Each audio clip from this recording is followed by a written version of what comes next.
빛이 있으라. 여러분의 각 가정마다 어두움이 사라지고 말씀의 빛으로 오늘 가득 채워지기를 간절히 소망합니다. 사무엘상은 어두운 내용이 많은 앞서의 사사기의 말씀을 매듭 지으면서 한 줄기 빛과 같은 인물들이 등장하면서 하나님의 변함없으신 구원의 빛이 드리워지는 말씀입니다. BC 1105년부터 사무엘이 출생함과 동시에 그 이후에 또 사울과 다윗이 등장하고 BC 1010년의 길보아 전투 중에 사울의 사망까지 이스라엘 초기 왕정 체제를, 그 역사를 사무엘상은 담고 있습니다. 이 시기는 사사시대의 쇠퇴와 왕정시대 시작이 이루어진 이스라엘 사회 체계의 과도기적 상황을 우리는 보게 됩니다. 그래서 사무엘상은 먼저 3명의 인물을 우리가 본다면은 그 내용들이 정확하게 잘 내용을 볼 수가 있습니다.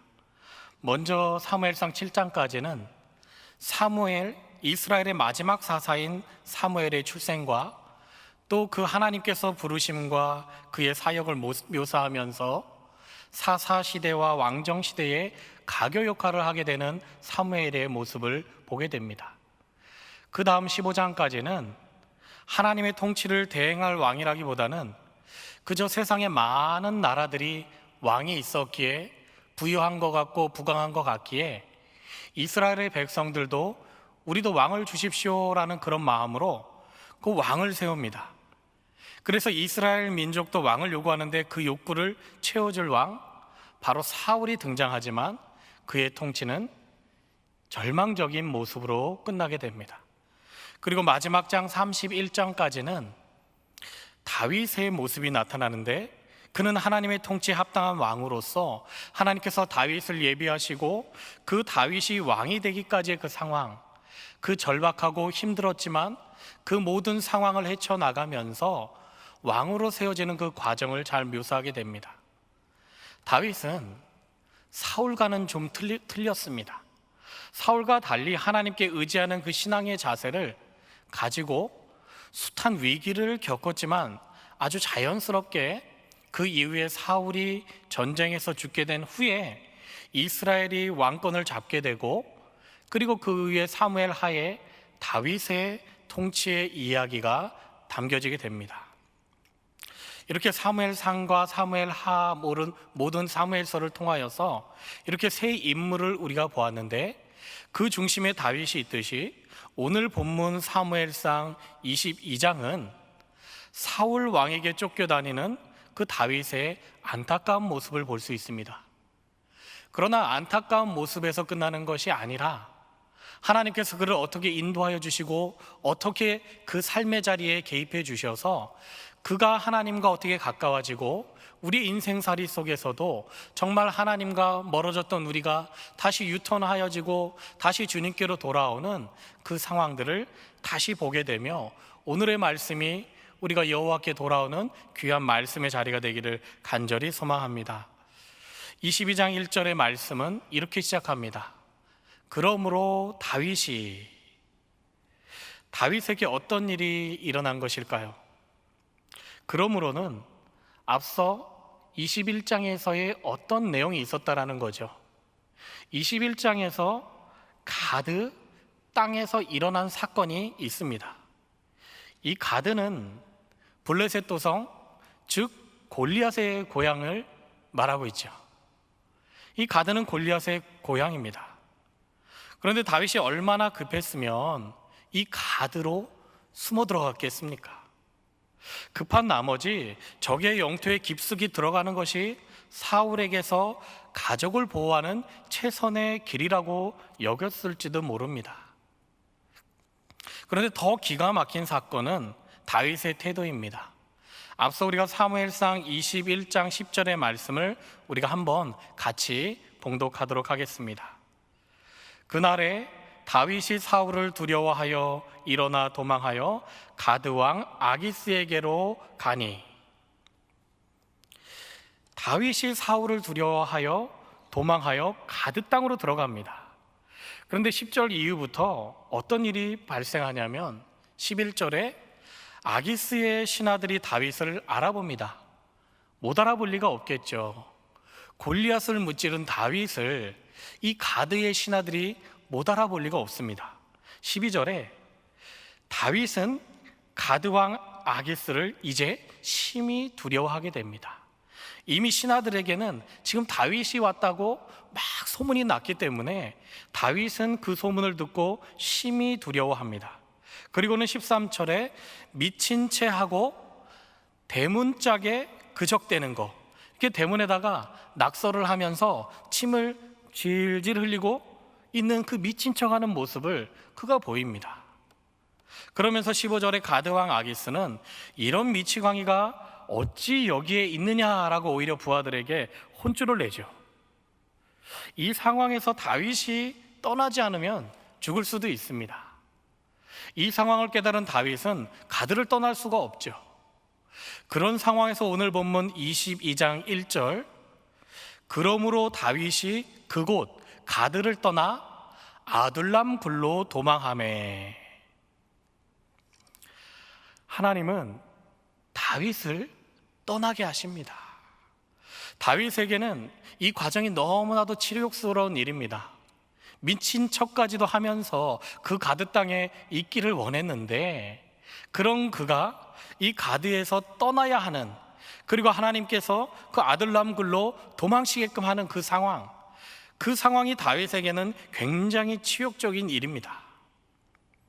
그러나 다윗의 심정을 잘 보면은요, 정말 사랑하는 가족들을 위해서 최선의 방법을 다해서 가드에 숨어 지냈는데, 가드에 머문 다윗을 하나님께서 가만두지 않으시고 가드를 떠나게 하셨던 그 하나님, 그 하나님의 마음은 과연 어떤 마음이셨을까요? 여기서 우리는 하나님의 시선과 방법이 아닌 우리의 관점으로 세상을 보고 살아갈 때에 이 상황을 두고 하나님을 원망할 수도 있습니다. 하나님, 그냥 이 불쌍한 다윗을 좀 숨겨주면 안 되겠습니까? 너무합니다. 가드 사람들이 다윗을 좀 못 알아보게 하셨으면 그곳에서 그와 그 가족들이 생명을 좀 부지하면 안 되겠습니까? 그러나 가장 굴욕을 겪으면서 이 가드를 떠나게 됩니다. 이제 다윗은 유다의 산악 지방인 동쪽 땅으로 그 아둘람 굴로 도망합니다. 그것은 아주 열악한 곳이에요. 가드 땅과는 비교할 수 없는 아주 열악한 산악 지방의 아둘람 굴입니다. 나를 더 바닥으로 내모시는 그 하나님, 다윗의 심정은, 또 그들의 가족들의 마음은 어떠했겠습니까? 사람인지라 이 환경의 벽 앞에서 정말 탄식이 나왔을 것 같습니다. 하나님 어찌하여 나를 이곳까지 인도하십니까? 하나님 나를 버리셨습니까? 하나님 나를 잊으셨습니까? 하나님 나를 왜 이렇게 절벽 끝으로 모르십니까? 이런 탄식이 그의 마음에 있을 수도 있겠습니다. 여기서 다윗은 하나님께 원망할 수도 있었겠지만 하나님의 뜻은 거기에 있지 않았습니다. 떠나게 하는 것이 하나님의 뜻입니다. 다윗이 가드를 떠나 창피하고 그 무거운 마음으로 다시 유다 땅 아둘람 굴로 도망쳤을 때, 그 아둘람 굴 그곳에서는 오늘 어떤 일이 벌어질까요? 사무엘상 22장 2절의 말씀을 함께 봉독하겠습니다. 환난 당한 모든 자와 빚진 모든 자와 마음이 원통한 자가 다 그에게로 모였고 그는 그들의 우두머리가 되었는데 그와 함께한 자가 400명 가량이었더라. 그 아둘람 굴로, 그 오지로 400명 가량 찾아옵니다. 물론 환난당한 자, 빚진 자, 마음이 원통한 자들이긴 하지만 그들이 지금 다윗에게로 몰려들고 있습니다. 여러분, 내가 절망 가운데 빠져 있을 때, 정말로 힘들 때 나를 위로해 줄 4명의 사람이 정말 있을까요? 내가 정말로 힘들고 힘들 때 나를 위로해 줄 그 4명의 사람이 과연 여러분에게는 있습니까? 다윗은 그 절망 가운데 4명도 아닌 400명의 위로자들을 만나게 됩니다. 그런데 엄밀히 보면 그 400명도 사실 위로를 받아야 될 만한 사람들입니다. 그런 그들이 지금으로선 아무 힘도 권력도 없이 쫓겨다니는 이 다윗, 정말로 최고의 권력을 갖고 있는 사울 앞에서 쫓겨다니는 그 다윗, 눈에 보이게 아무것도 해줄 수 없는 그 다윗에게 왜 이 많은 사람들이 모이기 시작했을까요? 그것은 하나님과 함께하는 다윗을 알아보기 시작한 겁니다. 하나님과 함께하는 다윗, 하나님과 함께하지 않는 사울, 지금 분명히 영적인 민감함을 가진 이 백성들은 여호와 샬롬이 어디에 있는지 정확하게 알아보고 있는 것입니다. 여호와 샬롬, 그 평안, 그 평화가 사울에게 있습니까? 다윗에게 있습니까? 그 당시 사울은 최고의 권력을 가졌지만 그 두려움에 사로잡혀 그는 단창을 들고 다녔습니다. 악기가 아니라 단창을 들고 다녔어요. 그는 많은 사람들을 죽이고 전쟁에서 승리합니다. 또한 이후에 같은 베냐민 지파 사람들에게조차 윽박을 지르며 분을 참지 못합니다. 사울의 그 두려움이 아주 이상한 방식으로 지금 표현되고 있습니다. 그런 반면에 초라하고 볼품없는 이 아둘람 굴에서는 오히려 여호와 샬롬이 임하고 있다는 사실입니다. 그 증거는 말씀 뒤에 나오는데, 환난당하는 자, 빚진 자, 마음이 원통한 자들이 400명이었지만 그 약한 자들이 훈련을 받아 그 나중에는 다윗 왕국의 기초가 되는 핵심 인사들이 되게 됩니다. 고린도전서 1장 27절 28절의 말씀이 참 이와 상통하는 말씀이죠. 우리 고린도전서 1장 27절 28절의 말씀을 함께 봉독하겠습니다. 그러나 하나님께서 세상에 미련한 것들을 택하사 지혜 있는 자들을 부끄럽게 하려 하시고 세상에 약한 것들을 택하사 강한 것들을 부끄럽게 하려 하시며 하나님께서 세상에 천한 것들과 멸시받는 것들과 없는 것들을 택하사 있는 것들을 패하려 하시나니. 하나님의 계획하심과 이 방법은요, 우리가 따라갈 수가 없습니다. 우리가 생각한 대로 일이 진행되지 않습니다. 이 아둘람의 뜻이 무엇입니까? 아둘람은 피난처 또는 무덤으로도 표현됩니다. 여호수아 15장 35절에서 이미 유다 지파에게 분배받은 이 쓸모없어 보이는 이 아둘람, 많은 석회질 동굴 중에 그 하나, 쓸모없는 이 땅 아둘람, 그 당시 유다 지파 사람들에게는 이 아둘람을 땅의 분배로 받았던 그 사실이 사실은 실망이었을지도 모르지만 그 동굴 중 하나가 바로 이때를 위해 사용되어지고 있다는 사실. 하나님은 참으로 치밀하신 분이십니다. 그 성경 구절 하나, 여호수아 15장 35절에 아둘람, 그 많은 지명 중에 아둘람 한 글자가 있는데 이를 통하여 치밀하게 일하시는 하나님 여호와 이레, 믿는 자, 그 믿는 자의 갈 길을 준비하시는 그 하나님. 그러하게 우리에게 주어진 일이나 또 사람과 장소와 또 우리가 거주하는 곳과 만나는 것, 이 많은 기타 등등의 일들은, 이 모든 것들을 우리가 신실하게 임해야 할 필요가 있다는 겁니다. 어느 것 하나 우리가 소홀히 여겨서는 안 되겠습니다. 자신의 이득만을 위해, 안위를 위해 좋은 것만을 취하려고 불의하거나 배신하거나 불안해할 필요가 없습니다. 이는 하나님의 치밀한 준비하심에 방해가 될 뿐입니다. 가장 숨기 좋다고 생각했던 그 가드 땅을 떠나서 정말 쓸모없는 이 아둘람 굴로 신실하게 걸어가는 것은 복이 되는 길이었다라는 것, 그것을 어찌 알았겠습니까? 하나님의 역사하심의 때는 우리가 알지 못합니다. 가드에서 떠나게 하신 것도, 이 쓸모없는 아둘람 굴을 유다 지파에게 미리 주신 것도 아둘람굴에서 400명을 붙여주신 것도 하나님의 방법이십니다. 여기서 우리는 한 가지 중요한 사실을 기억해야겠습니다. 내가 내 의지로 한 것이 아니라 하나님이 떠나게 만드신 겁니다. 왜 그랬을까요? 하나님의 계획 안으로 우리를 인도하기를 원하셨던 겁니다. 그런데 우리는 그것도 모르고 지금 이 상황만 놓고 불평과 원망을 할 때가 너무나도 많습니다. 왜냐? 한 치 앞도 모르기 때문이죠. 내일의 일도 모르기 때문이죠. 다음 달, 내년 어떤 일이 벌어질지 우리가 알겠습니까? 그러하기 때문에 우리는 지금의 이 상황만 놓고 불평과 원망을 할 때가 참 많이 있습니다. 하나님의 계획에 내 삶을 전적으로 맡기시는 저와 여러분이 되기를 간절히 소망합니다. 한번 마음속으로 한번 따라했으면 좋겠습니다. 믿음의 눈 들어 주를 바라봅시다. 믿음의 눈 들어 주를 바라봅시다.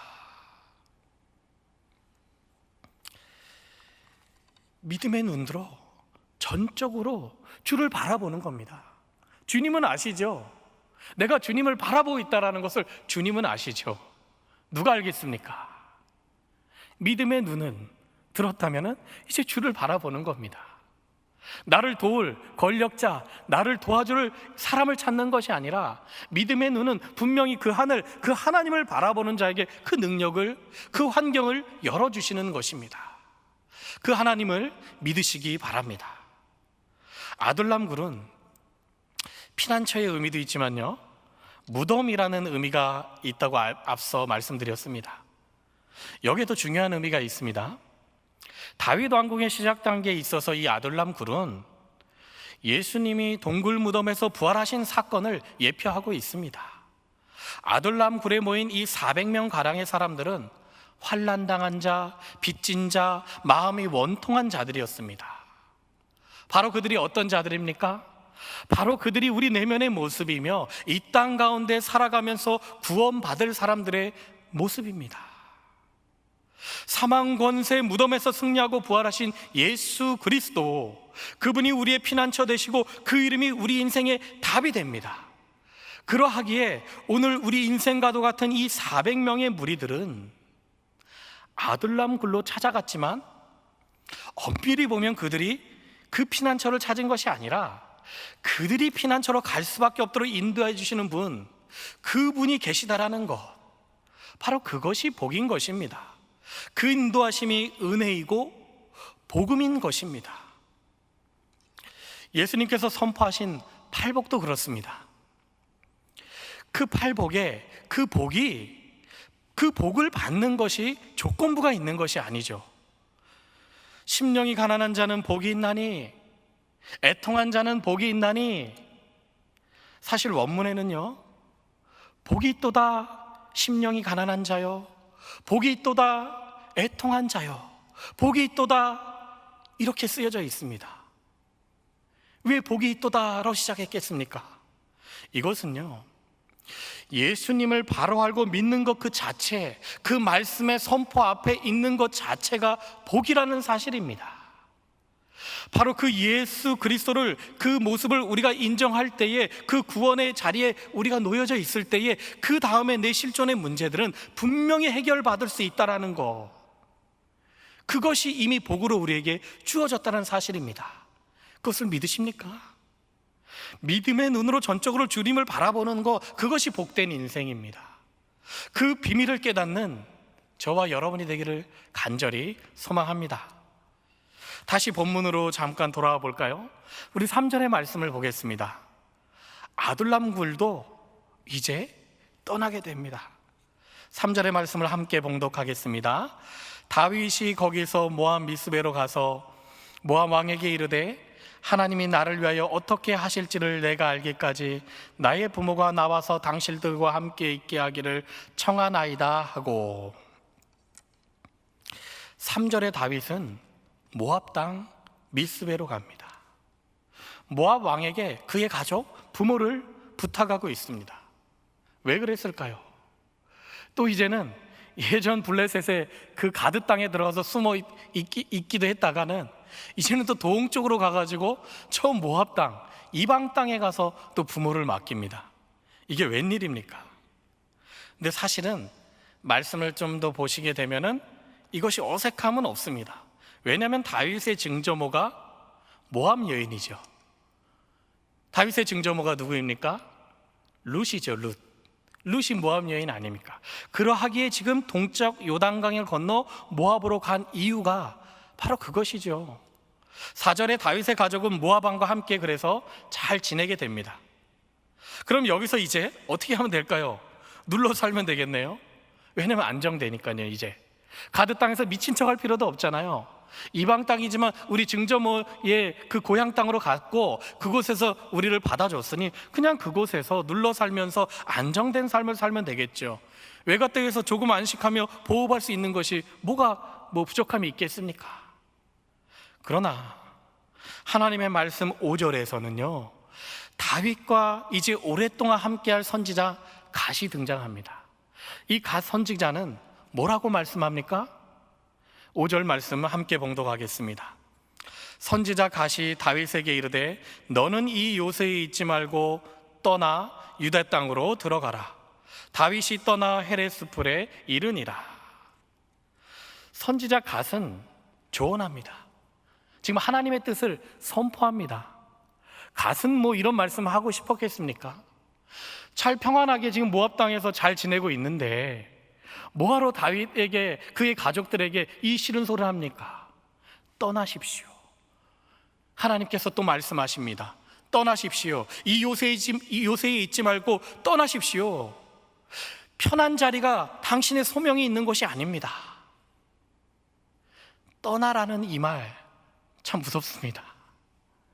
이것이 우리에게 만약에 해당된다면 참 무섭죠. 두렵죠. 내가 떠나야 할 것이 아닌데 나를 떠나라고 했을 때 얼마나 두렵겠습니까? 그러나 다윗은 이제 믿음의 눈으로 점점 보기 시작하고 경험하고 이제 하나님 말씀 앞에서 더 순종의 자리로 지금 나아갑니다. 서쪽으로 갔다가 동쪽으로 갔다가 동서 왔다 갔다 하면서 더 하나님의 말씀에 앞으로 그 말씀의 순종의 자리로 지금 나아가고 있습니다. 하나님께서 계획하신 그림은 모압 땅에도 있지 않았던 겁니다. 다윗은 이스라엘 왕이 되기 위해 기름 부음 받은 자입니다. 모압 땅에 있을 이유가 없습니다.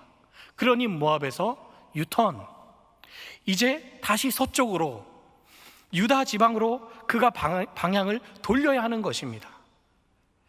그런데 그곳에는 두려운 사울이 있습니다. 사울만 없으면 가겠죠. 두려운 사울이 거기에 있습니다. 두려운 애굽의 바로 왕을 떠나 40년 동안 무단하게 살고 있던 모세에게 바로 왕이 있는 곳으로 가라고 명하셨던 하나님, 그 모세를 한번 또 떠올려 보시기 바랍니다.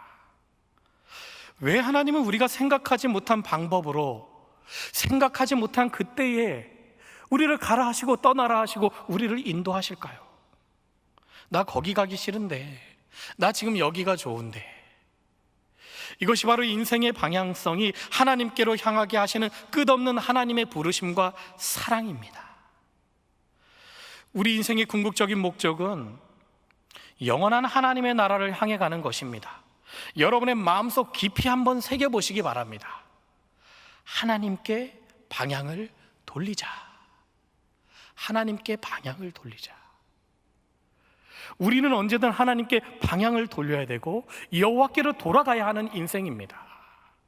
지금 이 자리가 편하다고 하여서, 지금 이 자리가 제가 은혜가 있다라고 하여서 그 자리에서 안주하는 것이 아니라 하나님이 말씀하시면 우리는 털고 떠나야 되는 것입니다.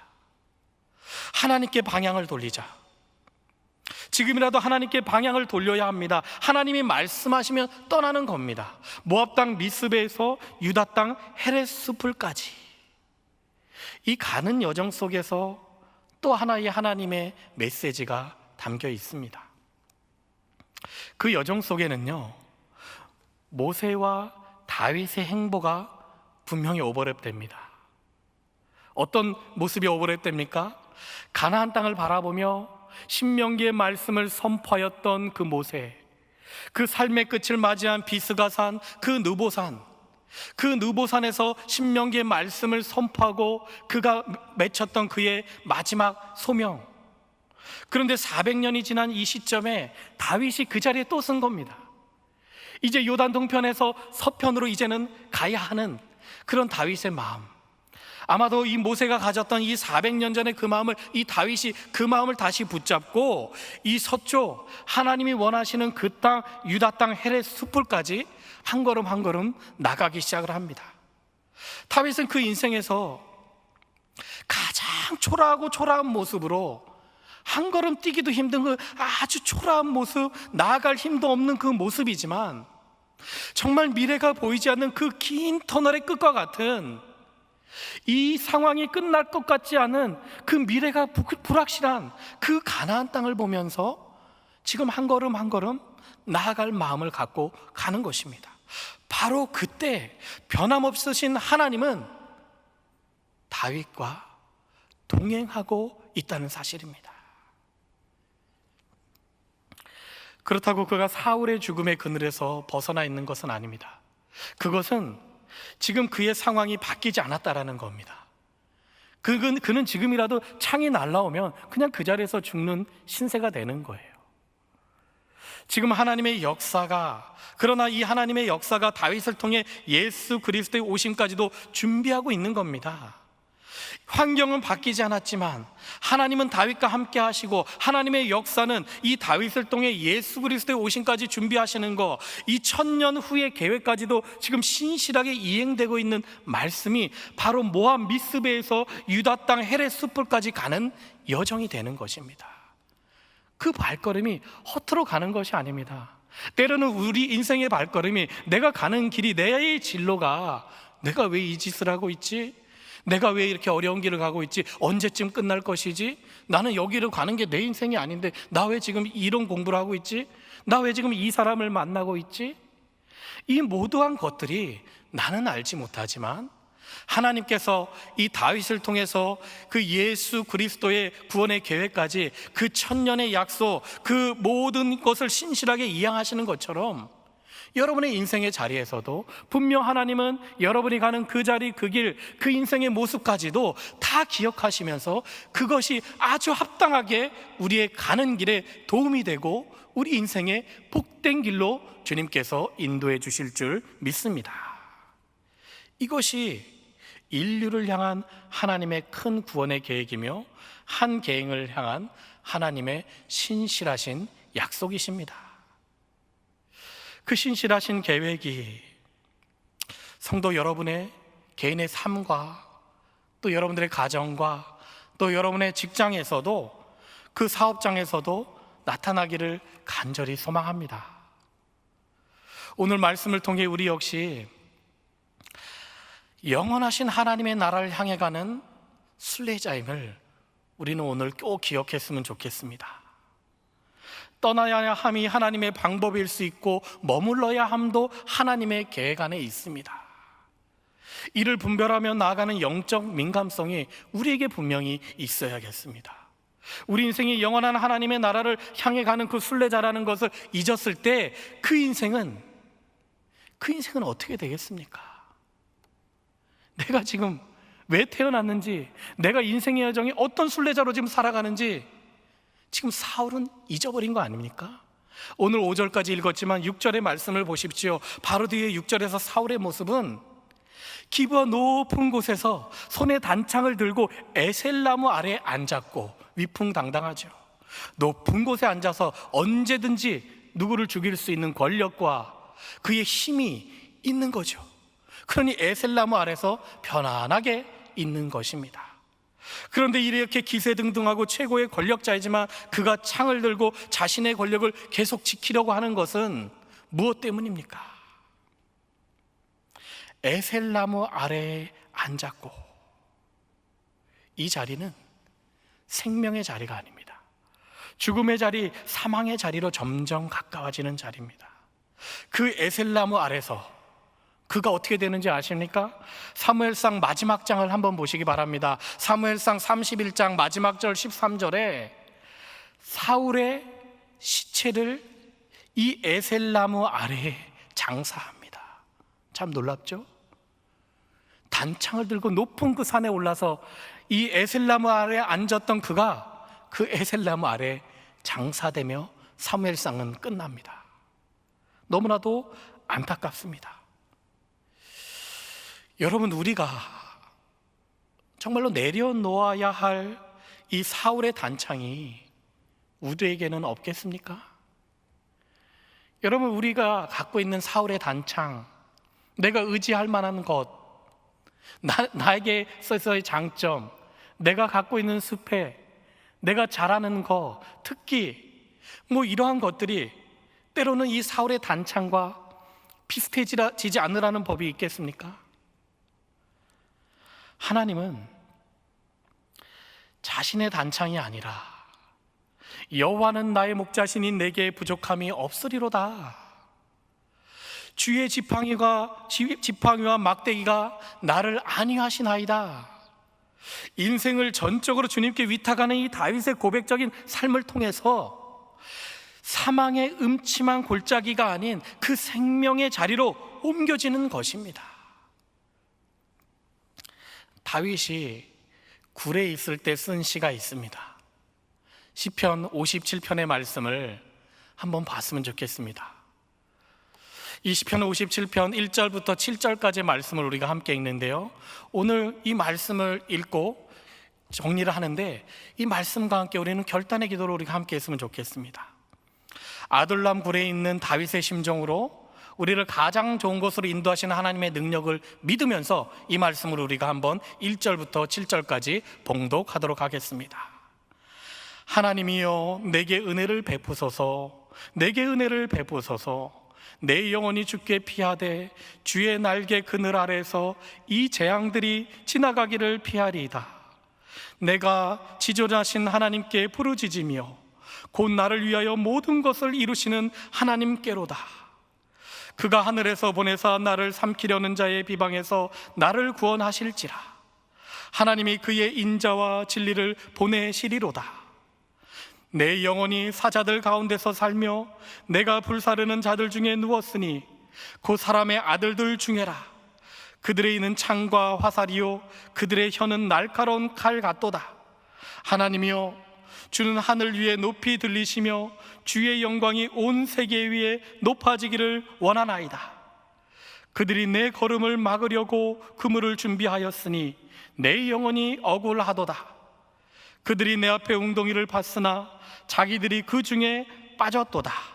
하나님이여, 내 마음이 확정되었고 내 마음이 확정되었사오니 내가 노래하고 내가 찬송하리로다. 아멘. 여러분, 점점 세상 살기가 만만치 않습니다. 코로나19로 더 힘들고 내 마음이 내 마음 같지 않고 솔직히 믿음이 약해져감을 그 누구보다 나는 압니다. 도대체 어디를 바라보고 살아야 할지 모르겠습니다. 때론 이것이 우리의 솔직한 고백이기도 합니다. 그런데요, 우리 마음 가운데 오늘 시편 57편 아둘람 굴, 그 굴에서 다윗이 하나님께 고백하셨던 이 고백의 시편의 말씀처럼 이 시간에 정말로 내 마음이 확정되고 내 마음이 확정돼서 내가 노래하고 하나님을 찬송하는 것처럼 모든 상황 속에서 믿음의 눈으로 주를 바라보며 이 시간에 우리가 함께 찬양하고 우리가 함께 기도하며 오늘 말씀을 맺도록 하겠습니다. 우리 모든 상황 속에서 함께 찬양하시겠습니다.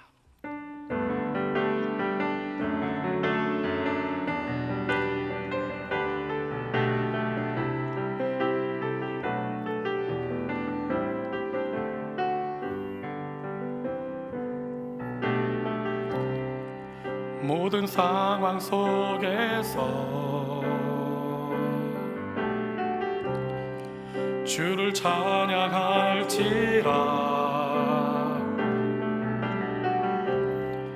주는 너의 큰 상급, 큰 도움이시라. 주의 얼굴 구할 때, 주의 얼굴 구할 때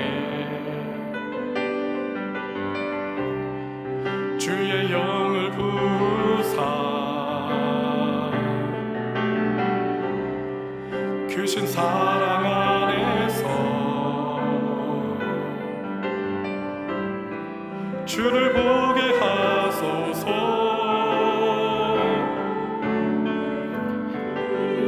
정되고 확정되어 싸우니 믿음의 눈 들어 주를 바라봅니다. 내 영혼이 확정되어 싸우니 믿음의 눈 들어 주를 바라봅니다. 모든 상황 속에서 주를 찬양할지라. 주는 너의 큰 상급 큰 도움이시라. 주의 얼굴 구할 때 주의 얼굴 구할 때 주의 영을 부사 크신 사랑 안에서 주를 보게 하소서. 주를 보게 하소서. 내 영혼이 확정되어 싸우니 믿음의 눈 들어 주를 바라봅니다. 내 영혼이 확정되어 싸우니 믿음의 눈 들어 주를 바라봅니다. 이 시간 함께 우리가 마음 모아 기도하겠습니다.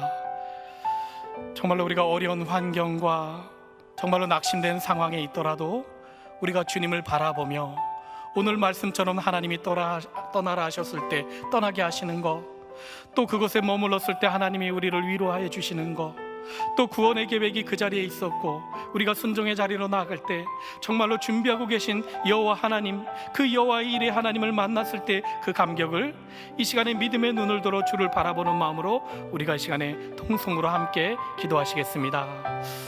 살아역사하신 아버지 하나님, 주 여호와 아버지 하나님, 우리를 위해 계획하여 주시고 우리를 인도하여 주심에 감사합니다. 정말 우리 가는 길과 여정 속에 주님께서 붙들어 주시며 그 길 또한 주님이 주신 길임을 다시 한번 깨닫게 하여 주시고 그 자리마다 주님이 원하시는 자리에 들게 하여 주시고 정말로 각 가정과 그의 삶과 나라와 민족을 주님께서 사랑하여 주셔서 우리가 가는 길과 그 여정 속에서 하나님의 뜻과 방법을 깨닫게 하여 주시고 여호와 이레 하나님의 그 준비하심 속에서 그 신실하심 속에서 여호와 하나님의 열심으로 인하여서 우리가 가는 그 길이 정말 고백된 인생 되게 하여 주시고 지치고 상하고 어렵고 또 실직과 평안과 내 삶의 자리에 어려운 이 코로나 위기 상황 가운데서도 하나님이 만져주시고 지켜주셔서 그 삶의 자리에서 몸부림치는 우리 귀한 주의 백성 성도들을 위하여서 주님 만나주시고 찾아주시어서 지금 회복케 하여 주시고 그로 위로하여 주시옵소서.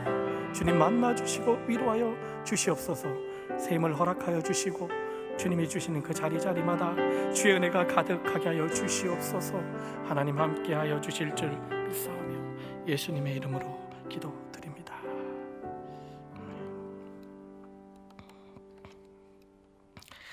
사랑의 하나님, 오늘도 말씀을 통해 우리의 삶을 돌아보게 하시니 감사합니다. 욕망과 바라는 것이 가득 찬 기복의 기도로 우리 인생을 허비하지 않게 하시고 신앙의 거룩함으로 하나님의 말씀을 청종하며 생활의 거룩함으로 순종의 아름다운 열매를 맺게 하여 주옵소서. 하나님의 말씀을 제쳐놓고 자신의 안위를 위해 살지 않게 하시고 떠나는 자리에서도 멈춘 곳에서도 영적 분별력을 가지고 항상 하나님을 인식하며 동행하게 하여 주옵소서. 하나님은 떠나게도 하시고 멈추게도 하십니다. 다만 우리는 그 자리에서 하나님의 계심을 고백하며 하나님의 계획에 우리의 삶을 전적으로 맡기고 믿음의 눈을 들어 주를 바라보는 인생 되게 하여 주옵소서. 코로나19가 빨리 종식되게 하시며 이로 인해 고통받는 주의 백성들의 신음소리를 들어주시고 우리의 죄를 용서하여 주옵소서. 또한 코로나19로 소외되어가는 많은 이들의 안위까지도 보살펴 주시고 지켜 주시옵소서. 우리 주 예수 그리스도의 이름으로 기도합니다. 아멘.